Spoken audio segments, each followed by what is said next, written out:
Eurozone is collapsing. A trader view of the Euro USD, September 2023.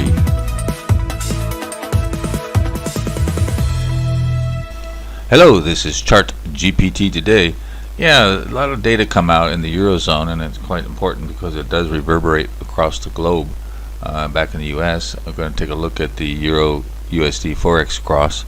It's quite interesting here, but first we're going to look at the PMIs that came out. These are Purchasing Manufacturers Index that come out, and these tend to be forward-looking, 18 months out, and you can see that the composite PMI is collapsing. Anything below 50 is considered contraction.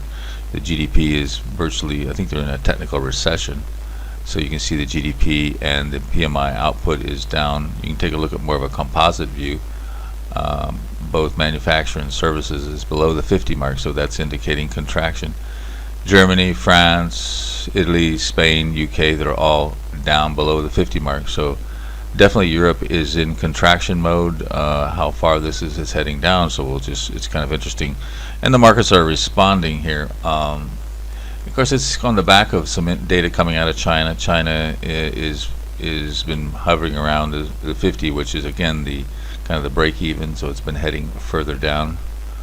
Both manufacturing services are coming off, and then looking at the global economy globally is flatlining here. It's basically near zero, around the 50 mark there. So interesting point there, that the global economy is hitting the skids. This is giving fuel to some people think the central banks are going to have to stop this high interest rates, or otherwise we're going to see this continue to stagnate and go downward, perhaps, waiting for a black swan event to maybe even set off a crisis.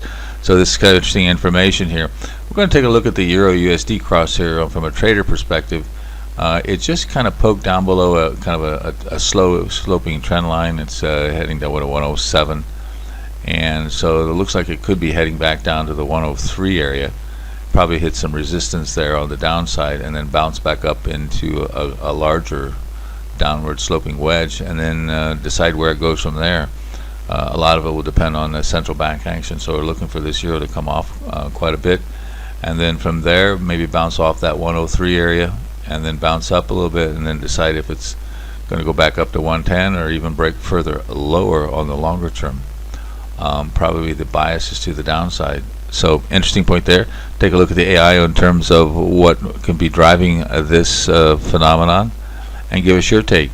Is the Eurozone going to crater even further, or is there a rebound pending?